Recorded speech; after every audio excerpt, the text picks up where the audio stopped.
एक सवाल पूछता हूँ, which country is called the pharmacy of the world? USA, UK या फ्रांस? तीनों नहीं, आंसर है भारत। लेकिन ऐसा क्यों है? ऐसा क्या अलग कर रहे हैं हम?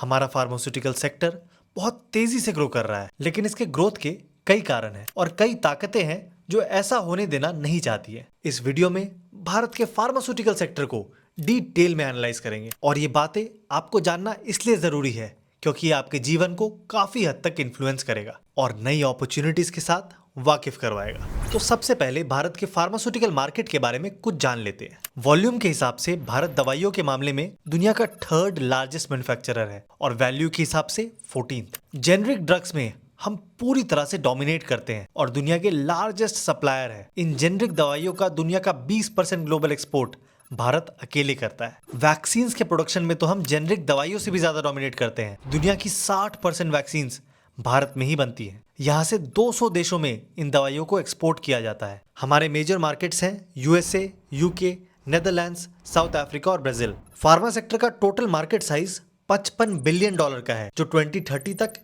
$130 बिलियन हो जाएगा। यूएस एफडीए, जो यूएसए की दवाइयों की क्वालिटी को कंट्रोल करने वाली संस्थान है, उससे अप्रूव्ड फैक्ट्रीज यूएसए के बाद इंडिया में सबसे ज्यादा है। यहाँ का फार्मा सेक्टर 27 लाख लोगों को डायरेक्टली और इनडायरेक्टली जॉब देता है। अब इन बेसिक फैक्ट्स को जानने के बाद आपको इसकी अहमियत तो समझ में आ ही गई होगी। अब कुछ मल्टीनेशनल ड्रग कंपनीज के बारे में जानते हैं। इंडिया के ड्रग रेगुलेटर का नाम है CDSCO, central drugs standard control organisation. इसने जब इंडस्ट्री वाइड टेस्ट कंडक्ट किए तो 66 कंपनीज के टेस्ट फेल आए।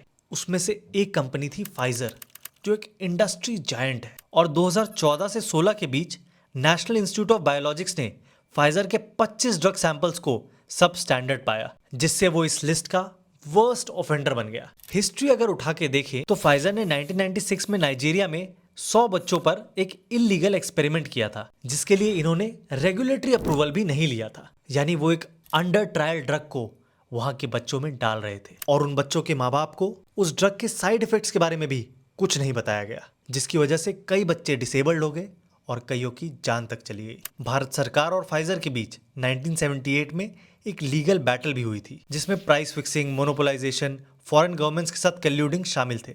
ईरान, फिलीपींस और वियतनाम ने भी ऐसे ही लॉसूट्स फाइल किए थे। कोविड-19 महामारी के दौरान फाइजर ने इंडिया को अनफेयर लायबिलिटी वेवर साइन करने को फोर्स करने की कोशिश भी की थी, जिसका मतलब ये था कि उनकी बनाई वैक्सीन से अगर भारत में किसी को कुछ भी होता है तो उसकी जिम्मेदार भारत सरकार होगी और वो कंपनी नहीं।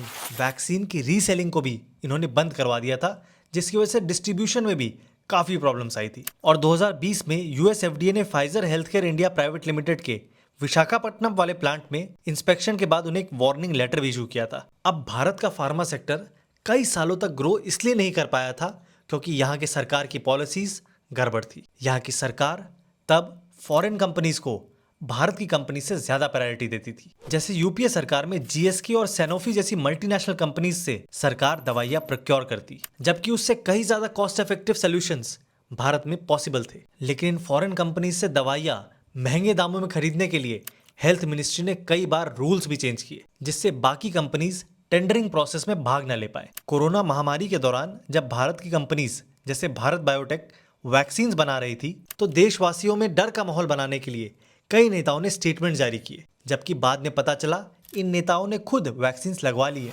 रेफरेंस के लिए बता दूं, भारत में पोलियो की वैक्सीन हर बच्चे तक पहुंचाने में 20 साल का समय लगा था। वहां दूसरी तरफ कोरोना काल में भारत सरकार ने 220 करोड़ डोजेस वैक्सीन के लगवाए थे सिर्फ 2 सालों में। अब इस कोरोना काल में यहाँ की सरकार ने सिर्फ भारत की जरूरतों पर ध्यान नहीं दिया, बल्कि लॉन्च किया वैक्सीन मैत्री, जिसके तहत 75 देशों को भारत ने इस जरूरत के समय में वैक्सीन पहुंचाई। खासकर हमारे पड़ोसी देशों को वैक्सीन डोनेट की, जैसे बांग्लादेश को 33 लाख डोज, म्यांमार और नेपाल को 11-11 लाख डोज और हमने 2 lakh dose UN peace keepers के लिए भिजवाए थे। इस प्रोग्राम के तहत हमने अमीर देशों को वैक्सीन बेची भी, जैसे 46 लाख डोज सऊदी अरेबिया को और 70 लाख डोज मोरक्को को। अब सरकार का मेन फोकस है कि कैसे इंपोर्ट पर से निर्भरता कम हो, जिसके क्रम में मेडिकल मैन्युफैक्चरिंग के क्षेत्र में इंडिया में बहुत कुछ बनने लग गया है, जैसे सीटी स्कैनर्स, एमआरआई मशीन्स और डायलिसिस मशीन्स, जिससे इंडिया का सिर्फ मेडिकल डिवाइस सेक्टर 2020 में ही